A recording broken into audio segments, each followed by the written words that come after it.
ଆସ ପିଲାମାନେ, ଆଜି ଧନପୁରାର ଈଶାନକୁ ଭେଟିବା, ଯେ ତାର ବୁଦ୍ଧି ଏବଂ ସୃଜନଶୀଳତା ସହିତ ନୂତନ ସାମଗ୍ରୀ ତିଆରି କରେ।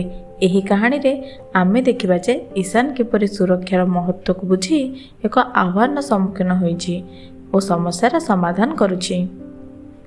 ଗୁଜରାଟର ଶସ୍ୟ ଶ୍ୟାମଳ ସବୁଜ ରଙ୍ଗର କ୍ଷେତ ମଧ୍ୟରେ ଧନପୁରା ନାମକ ଏକ ଛୋଟିଆ କିନ୍ତୁ ବେଶ ଆକର୍ଷକ ଗାଁ ଥିଲା, ଯେଉଁ ଗାଁରେ ଈଶାନ ନାମର ଗୋଟିଏ ଛୋଟ ବାଳକ ରହୁଥିଲା। ଈଶାନ ତାର ତୀକ୍ଷ୍ଣ ବୁଦ୍ଧି ଲଗାଇ ବିଭିନ୍ନ ସାମଗ୍ରୀ ଉତ୍ପାଦନ କରିବା ପାଇଁ ବେଶ ଜଣାଶୁଣା ଥିଲା। ସେ ଅଧିକାଂଶ ସମୟରେ ପରିତ୍ୟକ୍ତ ଓ ବର୍ଜ୍ୟବସ୍ତୁ ଗୁଡ଼ିକ, ଯାହାକୁ ଗାଁ ଲୋକ ଅଦରକାରୀ ଭାବେ ଫୋପାଡ଼ି ଦିଅନ୍ତି, ସେଥିରୁ ବିଭିନ୍ନ ଦରକାରୀ ଉପକରଣ ଏବଂ ଖେଳନା ଆଦି ତିଆରି କରୁଥିବାର ଦେଖିବାକୁ ମିଳିଥାଏ। ଦିନେ ଈଶାନ ଦେଖିଲା ଯେ ଅତ୍ୟଧିକ ଖରା ହେତୁ ତାଙ୍କ ବଗିଚା ପାଇଁ ଜଳ କମ୍ ପଡ଼ୁଛି ଏବଂ ତାର ମା ଏଥିପାଇଁ ବହୁତ ଚିନ୍ତିତ ହୋଇଯାଉଥିଲେ। ଏହି ସମସ୍ୟାର ସମାଧାନ କରିବାକୁ ସେ ଏକ ବର୍ଷା ଜଳ ସଂଗ୍ରହକାରୀ ଟାଙ୍କି ତିଆରି କରିବାକୁ ଚିନ୍ତା କଲା। ଏହି ବର୍ଷା ଜଳ ସଂଗ୍ରହକାରୀ ଟାଙ୍କିର ଉଦ୍ଦେଶ୍ୟ ଥିଲା ବର୍ଷା ସମୟରେ ଜଳ ସଞ୍ଚୟ କରିବା ଏବଂ ତାର ପରିବାରକୁ ସାହାଯ୍ୟ କରିବା। ଈଶାନ ତା ଯୋଜନାକୁ ସାକାର କରିବା ପାଇଁ ଖଣ୍ଡେ ପୁରୁଣା କାଗଜ ଉପରେ ନିଜର ଚିନ୍ତାଧାରାକୁ ଆଙ୍କିବାକୁ ଲାଗିଲା। ତା ମନ ସଫଳତାର ସମ୍ଭାବନାରେ ଭରି ଯାଇଥାଏ। ଈଶାନ କହିଲା, ମୋତେ ଏଥିପାଇଁ ପାଇପ୍, ଗୋଟିଏ ବ୍ୟାରେଲ ଓ ଆଉ କିଛି ଯନ୍ତ୍ରପାତି ଦରକାର ପଡ଼ିବ। ଏହାପରେ ସେ ଷ୍ଟୋର ରୁମ୍କୁ ଆବଶ୍ୟକ ସାମଗ୍ରୀ ଖୋଜି ଜମା କଲା। ତାକୁ ଲାଗୁଥିଲା ଯେମିତି ସେ କୌଣସି ଗୁପ୍ତଧନ ପାଇଯାଇଛି। ସେ କହିଲା, ପୁରୁଣା ବ୍ୟାରେଲଟିଏ ତ ମିଳିଗଲା, ଏବେ ପାଇପ୍ ଖୋଜିବାକୁ ପଡ଼ିବ। ନିଜ ଯୋଜନାର ଆରମ୍ଭରୁ ଈଶାନ ବେଶ ଉତ୍ସାହିତ ହୋଇ କୌଣସି ସୁରକ୍ଷା ସାମଗ୍ରୀ ବିନା ପାଇପ୍ ଫିଟ୍ କରିବାକୁ ଆରମ୍ଭ କଲା। ପାଇପ୍ କାଟିବା ସମୟରେ କରତ ଖସିଯିବା ହେତୁ ଏକ ଛୋଟ କିନ୍ତୁ ଦୁର୍ଭାଗ୍ୟଜନକ ଦୁର୍ଘଟଣା ଘଟିଲା।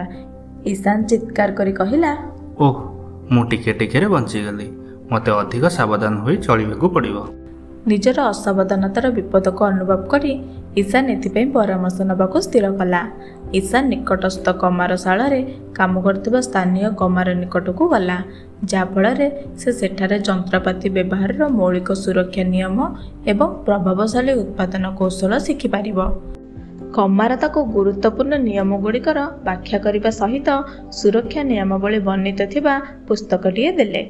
ସେହି ପୁସ୍ତକଟିକୁ ପଢ଼ିବା ବେଳେ ଈଶାନ କହିଲା, ଏତେ ଗୁଡ଼ିଏ ନିୟମ ଅଛି, ଏହା ବିଷୟରେ ମୁଁ ତ ଜାଣିନଥିଲି। ନୂତନ ଜ୍ଞାନରୁ ପ୍ରେରିତ ହୋଇ ଈଶାନ ଏଥର ସଠିକ୍ ସୁରକ୍ଷା ସାମଗ୍ରୀ ସହିତ ତାର ପରିକଳ୍ପନାକୁ ପୁଣି ଥରେ ଆରମ୍ଭ କଲା। ସେ ସୁରକ୍ଷା ଚଷମା ଏବଂ ଗ୍ଲୋଭ୍ସ ପିନ୍ଧି କହିଲା, ବର୍ତ୍ତମାନ ମୁଁ ପ୍ରସ୍ତୁତ। ଈଶାନର ସାଙ୍ଗ ରୋହନ ତାର କାମକୁ ଦେଖିଲା ଏବଂ ସୁରକ୍ଷା ପ୍ରତି ତାର ପ୍ରତିବଦ୍ଧତା ଦ୍ୱାରା ପ୍ରଭାବିତ ହୋଇ ସହଯୋଗ କରିବା ପାଇଁ ଆଗେଇ ଆସିଲା। ସାଙ୍ଗ ହୋଇ ସେମାନେ ଏକ ବର୍ଷା ଜଳ ସଂଗ୍ରହକାରୀ ଟାଙ୍କି ନିର୍ମାଣ କଲେ। ସେମାନେ ନିଶ୍ଚିତ କରୁଥିଲେ ଯେ ଟାଙ୍କିର ପ୍ରତ୍ୟେକ ଯୋଡ଼ ଯେପରି ମଜବୁତ ହେଉ। ସେମାନେ ଗୋଟିଏ ପାଇପ୍ ବ୍ୟବହାର କରି ବର୍ଷା ଜଳର ଗତିକୁ ଅନୁକରଣ କରି ଜଳ ସଂଗ୍ରହକାରୀ ପରୀକ୍ଷା କଲେ ଏବଂ ଦେଖିଲେ ଯେ ଏହା ପୂରାପୂରି କାମ କରୁଥିଲା ଓ ଜଳକୁ କୁଶଳତାର ସହିତ ସଞ୍ଚୟ କରୁଥିଲା। ନିଜର ଏହି ଉପଲବ୍ଧିରେ ଗର୍ବିତ ହୋଇ ଈଶାନ ତାର ପରିବାରକୁ କାର୍ଯ୍ୟକ୍ଷମ ବର୍ଷା ଜଳ ସଂଗ୍ରହକୁ ଦେଖାଇଲା। ତାର ପ୍ରୟାସ ଏବଂ ସୁରକ୍ଷା ପ୍ରତି ସମର୍ପଣ ଭାବ ଦେଖି ଈଶାନର ବିଦ୍ୟାଳୟ ସେ କରିଥିବା ପରିଯୋଜନାଟିକୁ ତାର ସହପାଠୀମାନଙ୍କୁ ପରିଦର୍ଶିତ କରିବାକୁ ଆମନ୍ତ୍ରଣ କଲା।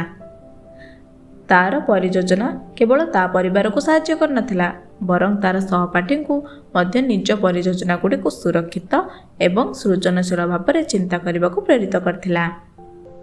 ଏହି କାହାଣୀରୁ ଆମେ ଏହା ଶିଖିବାକୁ ପାଇଲୁ ଯେ ଜିଜ୍ଞାସା ଏବଂ ସୃଜନଶୀଳତା ଯେତେବେଳେ ସୁରକ୍ଷା ସହିତ ଏକତ୍ରିତ ହୁଏ, ଏହା କେବଳ ସମାଧାନ ପ୍ରଦାନ କରିନଥାଏ, ବରଂ ଅନ୍ୟମାନଙ୍କୁ ପ୍ରେରଣା ମଧ୍ୟ ଦେଇଥାଏ।